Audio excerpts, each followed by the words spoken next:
So அடுத்ததாக பார்த்தீங்க அப்படின்னா ஒரு இந்தியன் பிராண்ட் வெஹிக்கிள் கூட தான் நான் இருந்துட்டு இருக்கேன். இந்த காரை பற்றி சொல்லணும் அப்படின்னா சோலாரில் இயங்கக்கூடிய ஒரு காருங்க. யோசிச்சு பாருங்க, சார்ஜ் போடாமல் சோலார்லேயே போகணும் அப்படின்னா எவ்வளோ சூப்பராக இருக்கும். ஸோ அப்படிப்பட்ட ஒரு காரை தான் நம்ம இங்கே வந்து பார்க்குறோம். இந்த சோலாரில் இயங்குது அப்படின்னு சொல்லல, இதை பற்றி நான் கடைசியாக வந்து பேசுகிறேன், இது எப்படி ஒர்க் ஆகுது அப்படிங்கிறது. எனிவே இந்த வெஹிக்கிள் பார்த்தீங்க அப்படின்னா ஒரு 2950 மீட்டர் லென்த் இருக்கக்கூடிய ஒரு குட்டியான ஒரு காராக தான் இந்த காரை வந்து உருவாக்கியிருக்காங்க அப்படின்னு சொல்லலாம். பார்க்குறதுமே தெரியும் எவ்வளோ சின்னதாக இருக்குது அப்படிங்கிறது. ஒரு ப்ராப்பராக ஒரு சிட்டிக்கான ஒரு காருன்னு கூட சொல்லுவேன் இந்த காரை பொறுத்த வரைக்கும். இந்த கார் யார் எந்த பிராண்டோடது புதுசாக இருக்கே அப்படிங்கிற மாதிரி உங்களுக்கு இருக்கும். இந்த பிராண்ட் பார்த்தீங்க அப்படின்னா வேவ் மொபிலிட்டி அப்படின்னு சொல்லக்கூடிய பூனே பேஸ்டு கம்பெனி தான். ஒரு இந்தியன் பிராண்ட் தான், இந்தியன் பேஸ்ட் கம்பெனி தான் இந்த வெஹிக்கிள் பொறுத்த வரைக்கும். அவங்களோட மாடல் தான் இந்த ஈவா அப்படிங்கிற மாடல். ஈவா மாடல்ல இது வந்து டாப் மாடல், இது இல்லாமல் பேசிக், மிடில், டாப் அப்படின்னு 3 வேரியண்ட்ல இருக்கு. இதோட பேசிக் மாடலோட காஸ்ட் அப்படிங்கிறது பார்த்தீங்க அப்படின்னா 3,25,000 ரூபாய் எக்ஸ்ஷோரூம் காஸ்ட்ல இந்த வெஹிக்கிள் வந்து லான்ச் பண்ணியிருக்காங்க. ஒரு அஃபோர்டபுள் பிரைஸ்ல இருக்கக்கூடிய ஒரு இவி வெஹிக்கிள் அப்படின்னு கூட சொல்லுவேன் இந்த வெஹிக்கிளை பொறுத்த வரைக்கும். இதில் என்னெல்லாம் கொடுத்துருக்காங்கன்றதை நான் 1 by 1 உங்களுக்கு காமிக்கிறேன். ஃபர்ஸ்ட் நான் சொல்லும் போதே சொல்லிட்டேன், இது வந்து ஒரு 2950 ஒரு கார் அப்படிங்கிறது. இதில் பார்த்தீங்க அப்படின்னா ஃப்ரண்ட்ல வந்து உங்களுக்கு ஒரு ப்ரொஜெக்டர்ல இருக்கக்கூடிய எல்இடி லைட்ஸ் வந்து கொடுத்துருக்காங்க. ஒரு கனெக்டட் டிஆர்எல் லைட் மாதிரியே வந்து கொடுத்துருக்காங்க. இதை எனக்கு ஆக்சுவலாக இங்கே ஃப்ரண்ட்லேருந்து பார்க்கும்போது எனக்கு என்ன தோணுச்சு அப்படின்னா, எம்ஜியில் பார்த்தீங்க அப்படின்னா வின்சர் வந்து லான்ச் பண்ணியிருந்தாங்க. அந்த வின்சரை வந்து அப்படியே சைடில் அமுக்கின மாதிரி தான் அந்த காரை பார்க்கும்போது எனக்கு இருந்துச்சு. ஸோ டிசைனாக ரொம்பவே சூப்பராகவே இருக்குது கொடுத்துருக்காங்க. இது எல்லாமே வந்து மெட்டலில் தான் இருக்குது. பம்பர்ஸ் மட்டும் பார்த்தீங்க அப்படின்னா ஃபைபரில் இருக்கிற மாதிரி கொடுத்துருக்காங்க. ஸோ இது எல்லாமே வந்து மெட்டல் தான். ஸோ காரோட விண்ட்ஷீல்ட் பார்த்தீங்க அப்படின்னா நல்லா வைடராகவே இருக்குது. ஒரு வைப்பர் வந்து ப்ரொவைட் பண்ணியிருக்காங்க. ஸோ வைப்பருக்கான அந்த வாட்டர் நாசலும் பார்த்தீங்க அப்படின்னா இருக்கிற மாதிரி வந்து கொடுத்துருக்காங்க. அப்படியே சைட் ப்ரொஃபைல் வாங்கலேன். சைட் ப்ரொஃபைல் பார்த்தீங்க அப்படின்னா இந்த கார் வந்து ஒரு 2 டோர் கார் தான். நீங்கள் பார்க்கலாம் டோர் எவ்வளோ பெருசாக இருக்குது அப்படிங்கிறது. இந்த கார்லேயே மேக்ஸிமம் பார்த்தீங்க அப்படின்னா அந்த டோர் தான் வந்து இருக்குது அப்படின்னு சொல்லுவேன். ஸோ என்ட்ரி ஆகிறது எக்ஸிட் ஆகிறது ரொம்பவே ஈஸியாக இருக்கும்னு நினைக்கிறேன். சைடில் பார்த்தீங்க அப்படின்னா மிரர்ஸ் வந்து கொடுத்துருக்காங்க. எலக்ட்ரானிக் அட்ஜஸ்டபிள் மிரராக வந்து கொடுத்துருக்காங்க. சார்ஜ் போகிறதுக்கான போர்ட் பார்த்தீங்க அப்படின்னா இங்கே இருக்குது. அதேமாதிரி வீல்ஸ் பொறுத்த வரைக்கும் R13 வீல்ஸ் பார்த்தீங்க அப்படின்னா அதில் வந்து பயன்படுத்திருக்காங்க. 155/65 டயர் ப்ரொஃபைல் தான் வந்து கொடுத்துருக்காங்க. ஸ்டீல் வீல் தான் வந்து கொடுத்துருக்காங்க. மேலே பார்த்தீங்க அப்படின்னா வீல் கப் வந்து கொடுத்துருக்காங்க. கிரவுண்ட் கிளியரன்ஸ் இந்த மாதிரியான விஷயங்கள் இவங்க ப்ரௌச்சரில் இப்போதைக்கு வந்து மென்ஷன் பண்ணலை. மேபி வெஹிக்கிள் ஆன் ரோடு வரும்போது இதெல்லாம் வந்து மென்ஷன் பண்ணுவாங்க அப்படின்னு நினைக்கிறேன். மேலே நீங்கள் பார்க்கலாம். ஸோ சோலார் பேனல்ஸ் வந்து கொடுத்துருக்கிறத இங்கே உங்களால் வந்து பார்க்க முடியுது. அப்படியே வெஹிக்கிளோட டெயில் ப்ரொஃபைலுக்கு வருவோமா? ஸோ டெயில் ப்ரொஃபைல் நீங்கள் இங்கே பார்க்கலாம். ஒரு கனெக்டட் டிஆர்எல் மாதிரி டெயில் லைட்ஸ் வந்து கொடுத்துருக்கிறது ரொம்பவே சூப்பராகவே இருக்குது. இது ஆக்சுவலாக லோகோ பார்க்கும்போது எனக்கு என்ன தோணுச்சு அப்படின்னா கியாவோட லோகோ மாதிரியே இருக்குது அப்படின்றது போல தான் வந்து தோணுச்சு. இந்த கிளாஸ் ஏரியாவும் பார்த்தீங்க அப்படின்னா ஒரு குட்டியான ஒரு கிளாஸ் ஏரியா வந்து கொடுத்துருக்காங்க. ஒரு ஸ்பாய்லர் மாதிரியான ஒரு டிசைன் வந்து பண்ணியிருக்காங்க. ஸோ டிசைனாக இந்த கார் வந்து ரொம்பவே சூப்பராகவே இருக்குது. இந்த சிட்டிக்குள்ளே டிராஃபிக்கில் பூந்து போகிறதுக்கு ஏதுவான ஒரு காராக இருக்கும் அப்படின்னு சொல்லுவேன் இந்த காரை பொறுத்த வரைக்கும். மேபி இந்த பெங்களூர் மாதிரியான டிராஃபிக், இல்லை சென்னை மாதிரி, இல்லை மும்பை, டெல்லி இந்த மாதிரியான டிராஃபிக்கான ஏரியாவில் பார்த்தீங்க அப்படின்னா அதுவும் வெயிலெலாம் கார் ஓட்டணும்னா நினச்சி பாருங்கள் எப்படி இருக்கும் அப்படின்றது. சாரி, பைக் ஓட்டணும்னா எப்படி இருக்குன்னு நினச்சி பாருங்கள். அந்த மாதிரியான இடங்களுக்கு இந்த கார் வந்து கண்டிப்பாக கரெக்டாக இருக்கும் அப்படின்னு சொல்லுவேன். இதோட விலைங்கிறது 3,25,000 ரூபா. இந்த ப்ரைஸுக்கு இப்போ நிறைய 2 வீலர்ஸே பார்த்தீங்கன்னா இந்த ப்ரைஸ் வந்து வந்துருச்சு. ஒரு 400cc பைக்லாம் வாங்குறீங்கன்னா இந்த ப்ரைஸ் வந்து இருக்கும். அந்த ப்ரைஸில் பார்த்தீங்க அப்படின்னா இங்கே வந்து ஒரு கார் வந்து கொடுத்துருக்காங்க. இது வந்து இந்த மாதிரி குட்டியாக இருக்கே, ஸ்பேஸ் எப்படி இருக்கும் அப்படிங்கிற ஒரு கேள்வி இருக்கும். வாங்க நம்ம இன்டீரியர் போவோம், ஸ்பேஸ் எப்படி இருக்குன்றதை பார்ப்போம். இந்த காரோட இன்டீரியர் நீங்கள் பார்க்குறீங்க. ஸோ இதுதான் டிரைவர் சீட்டு. பின்னாடி பார்த்தீங்க அப்படின்னா ஒரு அடல்ட்டு ஒரு கிட்ஸ் வந்து உட்கார்ற மாதிரி இந்த சீட்டை வந்து டிசைன் பண்ணியிருக்காங்க. உட்காந்து உங்களுக்கு காமிக்கிறேன். ஸோ ஸ்டேரிங் நீங்கள் பார்க்கலாம் எப்படி இருக்குது அப்படின்றது. ஒரு 2 ஸ்போக் ஸ்டேரிங்காக வந்து கொடுத்துருக்காங்க. இதில் ஸ்டேரிங் மோட்டருக்கான ஆடியோ கண்ட்ரோல்ஸ் எல்லாமே இருக்கிற மாதிரி கொடுத்துருக்காங்க.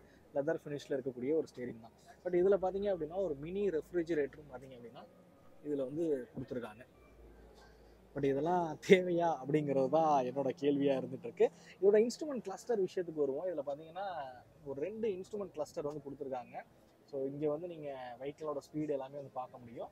இதில் வந்து நேவிகேஷன் இந்த மாதிரி விஷயங்கள் வந்து பார்க்குற மாதிரி வந்து கொடுத்துருக்காங்க. நம்ம வந்து இந்த மகேந்திராவோட கார்ஸ் வந்து பார்த்தோம், இந்த BE6 அதிலலாம் இந்த மாதிரியான இன்ஸ்ட்ருமெண்ட் கிளஸ்டர் வந்து பயன்படுத்திருந்தாங்க. அது மாதிரி தான் இதுலேயும் வந்து பண்ணியிருக்காங்க அப்படின்னு சொல்லலாம். ஸோ நிறைய விதமான கனெக்டிவிட்டி ஃபங்க்ஷன் எல்லாமே இருக்கிற மாதிரி தான் அது கொடுத்துருக்காங்க. உங்களுக்கு கால்ஸ், நோட்டிஃபிகேஷன் எதுவாக இருந்தாலும் இதில் வந்து வரும். ஆண்ட்ராய்டு ஆட்டோ, ஆப்பிள் கார்ப்ளே வசதியும் பார்த்தீங்க அப்படின்னா இதில் இருக்கிற மாதிரி வந்து கொடுத்துருக்காங்க. ஸோ இதில் பார்த்தீங்க அப்படின்னா உங்களுக்கு ஏசிக்கான கண்ட்ரோல்ஸ் எல்லாமே வந்து இருக்குது. இங்கே வந்து வெஹிக்கிள் ஸ்டார்ட் பண்ணுறதுக்கான புஷ் ஸ்டார்ட் பட்டன்ஸ் வந்து கொடுத்துருக்காங்க. லைட்ஸ்க்கான கண்ட்ரோல்ஸ் எல்லாமே வந்து பின்னாடி இருக்கிற மாதிரி கொடுத்துருக்காங்க. கேபின் ஆக்சுவலாக வந்து வெஹிக்கிள் இங்கேருந்து பார்க்குறதுக்கு குட்டியாக தெரிஞ்சாலும் உள்ளே வந்து ஒரு நல்ல ஒரு கேபின் ஸ்பேஸ் வந்து இருக்குது அப்படின்னே சொல்லுவேன். லெக் ரூமாக இருக்கட்டும், ஹெட் ரூமாக இருக்கட்டும், எல்லாமே வந்து ரொம்ப நல்லா இருக்கிற மாதிரி தான் வந்து கொடுத்துருக்காங்க. ஓகே, நான் இப்போ வந்து உட்காந்து காமிக்கிறேன் எப்படி இருக்குன்றதை பாருங்கள். அதே மாதிரி சீட்டை பொறுத்த வரைக்கும் பார்த்தீங்க அப்படின்னா லெதர் ஃபினிஷில் இருக்கக்கூடிய சீட்ஸ் தான் வந்து பயன்படுத்திருக்காங்க. இது எல்லாமே வந்து டாப் மாடலில் இருக்கக்கூடிய ஃபீச்சர்ஸை நான் வந்து சொல்லிட்டு இருக்கேன். ஸோ டாப் மாடலில் இந்த மாதிரியான ஃபீச்சர்ஸ் எல்லாமே வந்து கொடுத்துருக்காங்க. பட் பேசிக் மாடல் போகும்போது இந்த ஃபீச்சர்ஸில் கொஞ்சம் காம்ப்ரமைசஸ் அப்படிங்கிறது கண்டிப்பாக வந்து இருக்கும். இதில் பார்த்தீங்க அப்படின்னா பவர் விண்டோஸ்க்கான கண்ட்ரோல்ஸும் வந்து இருக்குது. நான் வெஹிக்கிளில் ஆக்சுவலாக உட்காந்து காமிக்கிறேன். இப்போ நீங்கள் பார்க்கலாம் எந்த லெவலுக்கு லெக் ரூம் இருக்குது அப்படிங்கிறது. ரொம்ப கம்ஃபர்டபுளாகவே இருக்குது அப்படின்னு சொல்லுவேன். ஸோ நல்ல லெக் ரூம் இருக்குது. ஆக்சுவலாக ஒரு குட்டி காரில் உட்காரும் போது ஒரு டாய் கார் ஃபீல் வந்து இருக்குது. ஒரு நம்மளே அறியாமல் ஒரு ஹாப்பினஸ் வந்து கிரியேட் ஆகுது இந்த வெஹிக்கிளில் உட்காரும் போது. கண்டிப்பாக அந்த வெஹிக்கிளை வந்து ஓட்டி பார்க்கணும் அப்படின்னு வந்து தோணுது. இங்கே பாருங்கள், நீங்கள் எதாவது சாப்பிட்றீங்க கொள்றீங்கன்னா இங்கே ஒரு ட்ரே இருக்குது பாருங்கள். ஒரு ட்ரேவுமே இருக்குது. ஸோ அதேமாதிரி இப்போ டோர்ஸில் பார்த்தீங்கன்னா பாட்டில் ஹோல்டர்ஸ் இந்த மாதிரியான விஷயங்கள் எல்லாமே வந்து கொடுத்துருக்காங்க. நல்ல கம்ஃபர்டபுளான ஒரு கேபினாக தான் வந்து கொடுத்துருக்காங்க. மேலே ஃபுல்லாகவே பார்த்தீங்க அப்படின்னா கேபினில் வந்து லைட்ஸ் வந்து எரியிற மாதிரி வந்து கொடுத்துருக்காங்க. அதே மாதிரி இது வந்து ஒரு பேனரோமிக் வியூ இருக்கிற மாதிரியான ஒரு சிஸ்டம் இருக்குது. ஆக்சுவலாக நீங்கள் சன்ரூஃப் இல்லாத மாடல் போனீங்க, சாரி சோலார் சிஸ்டம் இல்லாத மாடல் போனீங்கன்னா ஒரு பேனரோமிக் வியூ இருக்கிற மாதிரி வந்து கொடுத்துருப்பாங்க. எனிவே இது வந்து கம்ப்ளீட்டாக டிசைனாகவும் சரி இன்டீரியர் ஸ்பேஸும் பார்த்தீங்க அப்படின்னா ரொம்பவே நல்லா இருக்கு. ஒரு சிட்டிக்குள்ளே பயன்படுத்தக்கூடிய ஒரு டூ வீலருக்கு ஒரு ஆல்டர்னேட்டாக ஒரு கார் வாங்கணும்னு நினைக்கக்கூடியவங்க இந்த மாதிரியான கார்ஸை வந்து ப்ரிஃபர் பண்ணலாம். மேபி இந்தியாவில் இந்த மாதிரி கார்ஸ் இப்போதைக்கு எப்படி சொல்ல, எம்ஜி காமெட் பார்த்தீங்க அப்படின்னா இந்த மாதிரி சின்ன செக்மெண்ட்குள்ளே தான் வந்து லான்ச் பண்ணாங்க. அந்த குவார்டர் சைக்கிள் செக்மெண்ட்டை தான் வந்து லான்ச் பண்ணாங்க. பட் பெரிய லெவலில் சக்ஸஸ்ஃபுல்லாக வந்து சேல் ஆகலை அப்படிங்கிறது தான் உண்மையும் கூட. பட் ஃபியூச்சர் பார்த்தீங்க அப்படின்னா கண்டிப்பாக இந்த மாதிரியான சின்ன சின்ன கார்ஸுக்கு ஒரு பெரிய வரவேற்பு இருக்கும் அப்படிங்கிறதுல எந்த ஒரு சந்தேகமும் இல்லை. அஃபோர்டபுள் ப்ரைஸில் பார்த்தீங்க அப்படின்னா பிராண்ட்ஸ் வந்து இந்த மாதிரியான கார்ஸை வந்து கொண்டு வந்தாங்க அப்படின்னா கண்டிப்பாக மார்க்கெட்டில் வந்து சக்ஸஸ் ஆகிறதுக்கான வாய்ப்புகள் அதிகமாகவே இருக்குது. ஆக்சுவலி நம்ம பின்னாடி சீட் வந்து உட்காந்து பார்ப்போம் எப்படி உட்கார்றதுக்கு இருக்குது அப்படின்னு. ஸோ என் உடம்புக்கு போக முடியுது. ஸோ நீங்கள் பார்க்கலாம். ஆக்சுவலாக ஓரளவுக்கு அங்கேயும் லெக் ரூம் வந்து இருக்குது. எதுவும் கம்ஃபர்டபுளாக உட்கார முடியும்னு நினைக்கிறேன். ஸோ இந்த லெவலுக்கு பார்த்தீங்க அப்படின்னா லெக் ரூம் அப்படின்றது கொடுத்துருக்காங்க. ஸோ என்னைய மாதிரி ஒரு ஆள் பார்த்தீங்க அப்படின்னா இங்கே வந்து உட்காரலாம். பெருசாக தை சப்போர்ட் இல்லை. இது ஒரு சிட்டிக்கான கார் தான். சிட்டிக்குள்ளே ட்ராவல் பண்ணுறதுக்கு ஏதுவாக இருக்கும் அப்படின்னு சொல்லுவேன். ஹெட்ரூம் ஓகே, நாட் பேட் அப்படின்னு சொல்லலாம். ஒரு கிட்ஸ் பார்த்தீங்க அப்படின்னா பக்கத்தில் வந்து உட்கார வச்சுக்கவும் முடியும். ஸோ இப்போ நானே என் ஒய்ஃபு என் பையன் இந்த மாதிரி ட்ராவல் பண்ணுறோம் அப்படின்னா இந்த கார் வந்து மேபி கம்ஃபர்டபுளாக இருக்கலாம். பின்னாடியும் பார்த்தீங்க அப்படின்னா பாட்டில் ஹோல்டர்ஸ் எல்லாமே வந்து கொடுத்துருக்காங்க. எனிவே கம்ஃபர்ட்டாக பார்க்குறதுக்கு இந்த கார் வந்து ஓரளவுக்கு ஓகே அப்படின்னு சொல்லுவேன். ஓகே, எனிவே நான் வீடியோட ஸ்டார்டிங்கில் சொன்னேன் இதோட பேஸ் மாடல் அப்படிங்கிறது வந்து 3,25,000 விலையில் வந்து இருக்குது அப்படிங்கிறது. நீங்கள் இங்கே வந்து ப்ரைஸ் வந்து பார்க்கலாம். இதோட பேஸ் மாடல் என்ன ப்ரைஸில் வந்து இருக்குது அப்படிங்கிறது. பேஸ் மாடல் பார்த்தீங்க அப்படின்னா 3,25,000. இந்த சப்ஸ்கிரிப்ஷன் பிளானும் பார்த்தீங்க அப்படின்னா கொடுத்துருக்காங்க பாருங்கள். கிலோமீட்டருக்கு ₹2 நீங்கள் வந்து ப்ளே பண்ணுற மாதிரி இருக்கும். மேக்ஸிமம் 600 கிலோமீட்டருக்கு நீங்கள் பே பண்ணணும். ₹1,200 அடிஷ்னலாக நீங்கள் வந்து மாதம் வந்து பே பண்ணுற மாதிரி இருக்கும். இது வந்து பேட்டரிக்கான ஒரு சப்ஸ்கிரிப்ஷன் பிளான். அதே மாதிரி கீழே பார்த்தீங்க அப்படின்னா மிடில் மாடல் இந்த ஸ்டெல்லான்ற மாடலோட தான் வந்து போட்டிருக்காங்க. இது வந்து உங்களுக்கு 3,99,000 வரும். டாப் மாடல் பார்த்தீங்க அப்படின்னா 4,49,000 எக்ஸ்ஷோரூம் காஸ்ட் வந்து இருக்கிற மாதிரி கொடுத்துருக்காங்க. வெஹிக்கிளோட ரேஞ்ச் எவ்வளோ ஒரு தடவை சார்ஜ் போட்டால் போக முடியும் அப்படிங்கிற ஒரு கேள்வி உங்களுக்குள்ள இருக்கும். இந்த வெஹிக்கிளோட ரேஞ்ச் பார்த்தீங்க அப்படின்னா இதோட டாப் மாடல் 250 கிலோமீட்டர் ரேஞ்ச் போகிற வகையில் வந்து உருவாக்கியிருக்காங்க.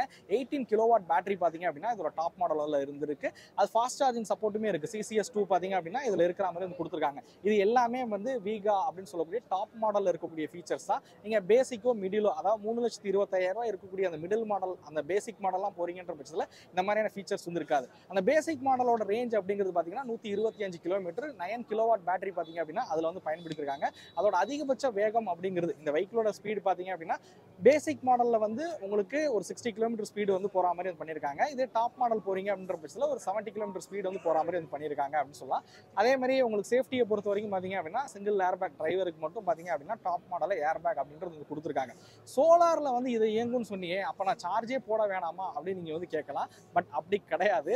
இது வந்து சோலார் பேனலே பார்த்தீங்க அப்படின்னா ஒரு 19,000 எக்ஸஸாக கொடுத்து தான் நம்ம வந்து வாங்குற மாதிரி இருக்கும். அதே மாதிரி சோலார் பேனல் ஃபிட் பண்ணீங்க அப்படின்ற பட்சத்தில் ஒரு நாளைக்கு 10லேருந்து 15 கிலோமீட்டர் உங்களால் வந்து ட்ராவல் பண்ண முடியும் அப்படின்னு இந்த பிராண்ட் வந்து சொல்கிறாங்க. என்னப்பா சோலாரில் இயங்குற கார் அப்படின்னு தம்ப்நெயில்ல போட்டுட்டு இப்போ இப்படி சொல்கிறீங்க அப்படிங்கிறீங்களா? நான் இந்த பிராண்டே பார்த்தீங்க அப்படின்னா என்ன போட்டிருக்கான்னு பாருங்கள். ஸோ நீங்கள் பார்க்கலாம், India's first solar electric car அப்படின்னு தான் வந்து போட்டிருக்காங்க. அதனால தான் நானும் வீடியோ எடுக்க ஆரம்பித்தேன். பட் அதுக்கப்புறம் தான் இந்த பிராண்டில் வந்து சொன்னாங்க. பட் கம்ப்ளீட்டாக சோலாரில் இயங்கக்கூடிய கார் அப்படிங்கிறது இப்போதைக்கு மேபி பாசிபிலிட்டி இல்லை அப்படின்னு நினைக்கிறேன். டெக்னாலஜி டெவலப் ஆக பார்த்தீங்க அப்படின்னா அந்த மாதிரியான கார்ஸ்லாம் வந்து கண்டிப்பாக வந்து வரும். இந்த வெஹிக்கிள் பார்த்தீங்க அப்படின்னா நீங்கள் சோலாரில் யூஸ் பண்ணுறீங்க, அதாவது ஒரு நாளைக்கு 10லேருந்து 15 கிலோமீட்டர் அந்த சோலாரில் அந்த பேட்டரி சார்ஜ் ஆகும் அப்படின்னு சொல்லியிருக்காங்க. 10லேருந்து 15 கிலோமீட்டர் போகிற கெப்பாசிட்டிக்கு தான் அந்த சார்ஜ் ஆகும் அப்படின்னு சொல்லியிருக்காங்க. இப்போ வருஷத்துக்கு பார்த்தீங்க அப்படின்னா ஒரு 3000லேருந்து 3500 கிலோமீட்டர் பார்த்தீங்க அப்படின்னா உங்களால் சோலாரில் சார்ஜ் பண்ணி உங்களால் ட்ராவல் பண்ண முடியும் அப்படின்னு இந்த பிராண்ட் வந்து தெரிவிச்சிருக்காங்க. எனிவே இந்த வெஹிக்கிளை பற்றி நீங்கள் என்ன நினைக்கிறீங்க அப்படிங்கிறத மறக்காமல் கமெண்ட் பண்ணுங்கள். இன்னொரு சூப்பரான வீடியோவில் நான் உங்களை சந்திக்கிறேன். அது வரைக்கும் உங்களிடமிருந்து விடைபெறுவது தமிழ் வீல்ஸ் மணிகண்டன். நன்றி, வணக்கம்.